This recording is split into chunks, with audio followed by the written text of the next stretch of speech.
Hey, thank you for clicking on this video. If you're new to this channel, my name is Landon Hunt. I'm a musician based here in Nashville, Tennessee. I've been here for about 7 years, and since moving here I've got to do some really incredible things and go all kinds of places and do things that have honestly been way above my pay grade. But that being said, I'm still learning, I'm still growing a lot. I have a long ways to go as a player, as just a working musician, as a person, and I want to share my experiences that I have to help others along the way, because I certainly would have appreciated a channel like this had I just moved to town. If you haven't already checked out my video that I posted last week, I did a video called 6 Tips to Being a Better Professional Musician. I will link that here. Go ahead and check that out because this video will be kind of adding on to that. This will be 3 challenges of being a working musician in Nashville, Tennessee. Now, why did I say specifically Nashville, Tennessee? Well, that's the only city I've lived in besides my small town that I grew up in South Alabama. And New York and LA are probably similar in a lot of ways, probably different. I imagine that a lot of these tips will have some crossover, some definitely relatable moments to them to New York and LA. I'm making this specifically for Nashville because I've lived here and I feel like I know the city pretty well. Alright, so let's go ahead and get right into it then. Now, number 1, this is probably pretty obvious for both musicians and non-musicians looking at the musician's career path. A lot of times in music you will not have job security. This one is tough because no matter what gig that you're on, no matter how big it is, you have to understand that, hey, this could be temporary. Even if there is a salary involved, which happens at a lot of the higher levels where they say, hey, we'll pay you like this amount of money per year and you'll get this either weekly or bi-weekly. So that even feels comfortable, but it can be easy to get into that position and think, hey, I've made it, like I'm good. I have job security. I don't have to worry about anything anymore. And I can do the things that I want, the things that I want to actually work on as a musician, whether it be producing, engineering, session work, booking, whatever it may be. And you might think this allows me to free up that time to work on other things, but you always still have to be on your feet. And I have not been to that level yet where I've had salary gigs, but even if I do eventually get one, I will definitely keep that mindset of, hey, this could be, this is temporary. Because think about it this way. There's so many factors in the music industry that are just outside of your control. You could be a great player, you could be great looking, you could be a great hang on the road, but there are certain things that you just can't control. Maybe they're looking for a certain type of person and you're just not that. So maybe you don't drink and they want someone that's gonna party a lot. Or maybe you party a lot and they want someone that doesn't drink at all. I mean, that is something that you can control, but you never want to be peer pressured into doing something that you're not comfortable with. And so I think the most important thing is to stick to your values, so long as those values aren't, embarrassing yourself or putting people in danger. And if people decide that, hey, like this person's too clean cut for us or something along those lines, then you just need to stick to your values and let whatever happens happen if they decide to fire you in that instance. Another thing is slow season.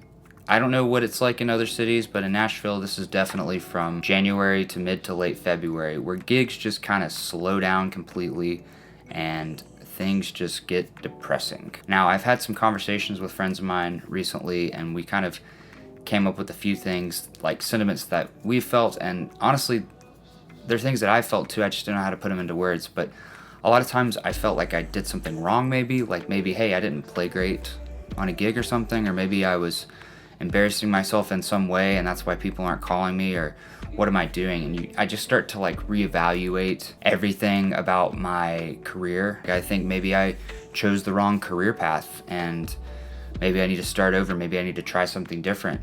And it's really just for these 2 months. But I think that this feeling of maybe I did something wrong or maybe things are just slow is not all bad, because I kind of have to get into this mode every year that, hey, what if slow season just never ends for me? What if I don't have a busy year? What if gigs don't pick up for me? I need to have a backup plan. I need to be working on something else, whether it's music related or non-music related, to make money.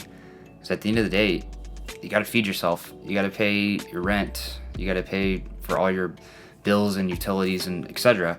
You gotta live.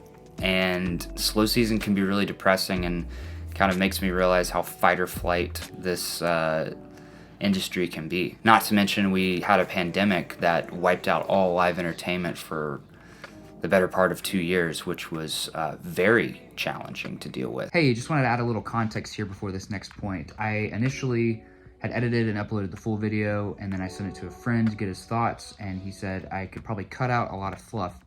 So basically, I recorded an additional 6 minutes that were in this video, just going over all the different types of jobs you could have within music or outside of music that I think go well with the musician's lifestyle. That being said, I have all that content still shot and was thinking about making a separate video just going over the different types of income you can have within music. So if that's something you're interested in, leave a comment.